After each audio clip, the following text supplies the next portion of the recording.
We have in the studio, my guest this afternoon is Nikki Brown, the UK dog whisperer. Good afternoon, Nikki. Good afternoon, Mark. Nice to have you back. Oh, it's a pleasure to be back. That's all right. Now, you've had a busy time since we last saw you. It's been about 2 months? Yes, definitely. Yeah. Yes, been very busy. Yeah. Just promoting and getting out there and helping lots of dogs with their problems. So, yeah. Excellent. Right. Well, we're going to keep you busy this afternoon.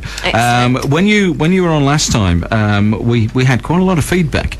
There were a lot of people that were interested in what you got to say, and we had lots of people ring in and tell us about problems that they got with their dogs, all ready for the next time you came on. You see, so we've been storing them up and waiting for you. So this is what we've been doing, so we're going to do a bit of a sort of a brainstorming session. We're going to hit you with a few problems, and see what you have to say about them. And we're not doing this entirely blind. We have given you a bit of a clue as to what we're going to be talking about this afternoon.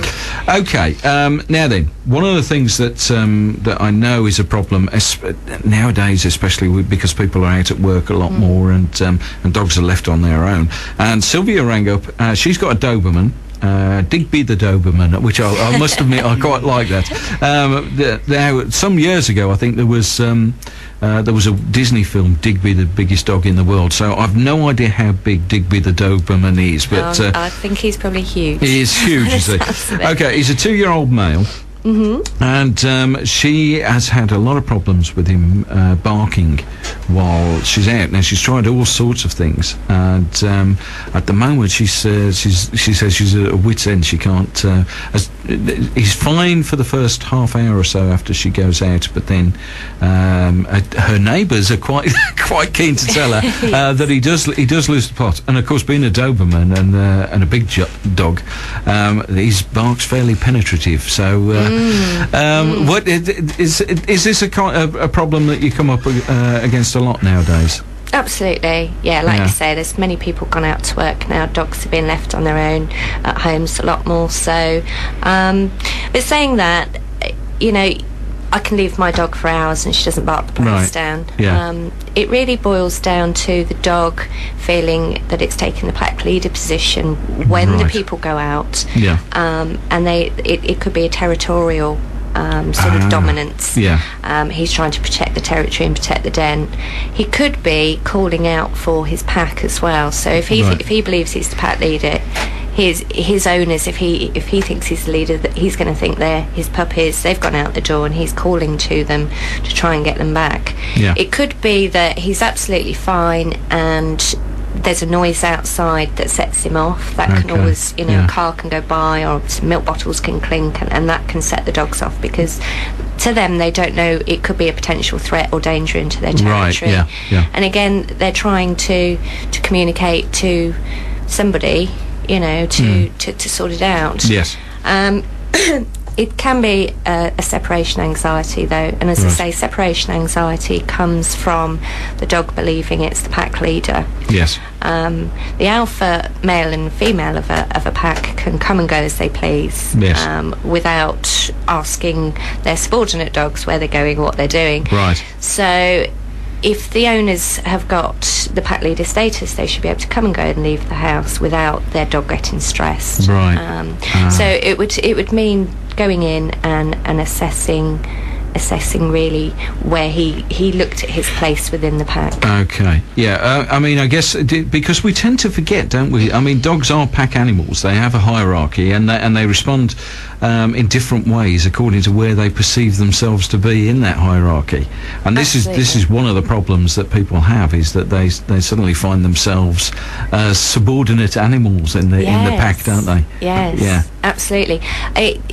Dogs need pack rules, they need limitations, they need boundaries setting to survive in their pack. That's how a dog works in a pack. He's happy if he's got his rules, limitations and boundaries. And if we're not doing the other things to provide those needs for the dog, then he often feels that he's got to take charge of the pack and try and control that situation and communicate to us, I need some rules, I need some limitations, I need some boundaries setting. Right. I mean, barking again is a communication. We'd need to look at what he's really trying to say to his owners. Right. But it would need some assessment on that one. Okay. Well, there you go, Sylvia. I hope that's helped a little bit, and it may well be that what you need to do is we will give out Nikki's contact details, and if you need to get in touch with Nikki, because it may well be that you need to pursue this a little bit more and actually find out what it is that Digby's trying to tell you. Really. I mean, none of these sort of bark collars or gizmos or gadgets or things like that on the market work. You know, you're waste of money.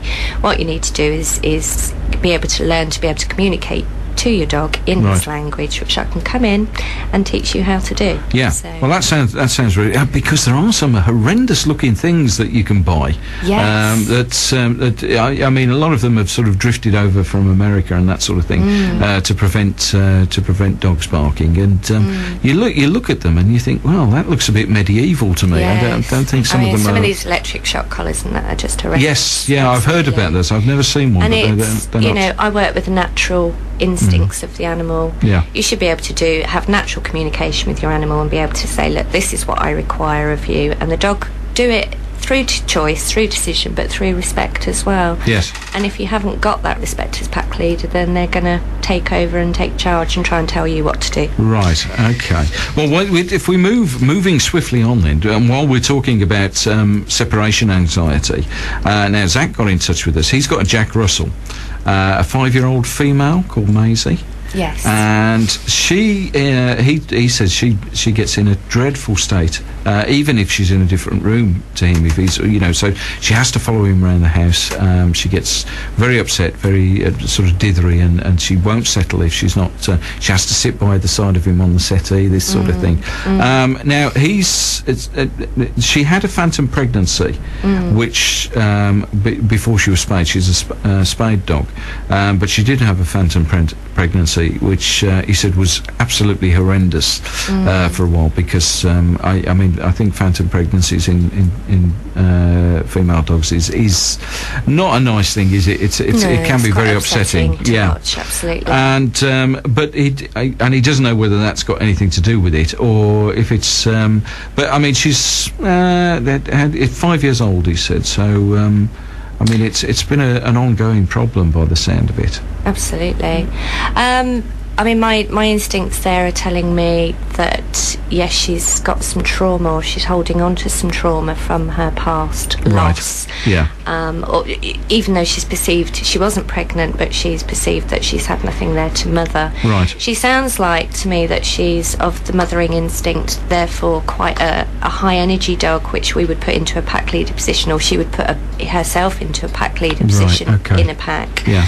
And again, it would need me to teach the owner to actually raise above and to actually show him how to calm her down, to bring her out of that anxious state. Yes.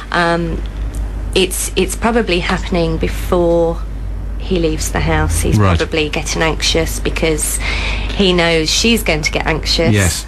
She's looking therefore at her owner and thinking, well, you're anxious, I need to get anxious, what are we getting anxious about? Right. So really I'd need to go in again and assess the situation and teach him how to show her how to be calm and how to come out of that anxious sort of state of mind. I mean, this is I know I recognise this from my own experience with my dogs, that if you're upset and anxious, they pick up on that really quickly, don't they? And absolutely. I mean, dogs work on energy. And when we get into an anxious state of mind, it actually weakens our energy, it lowers our energy, it drains our energy, and therefore we're not got the right energy to be a pack leader. So again, the dogs know in their pack environment, I need a pack leader.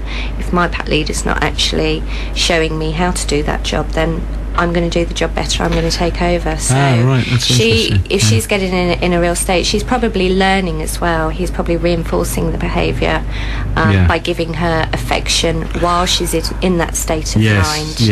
And again, I teach owners how to not give affection when the animal is either in an aggressive or an anxious state of mind, because we're actually, even though it's negative reinforcement, we're reinforcing that behaviour. So the dog has to learn that it gets nothing.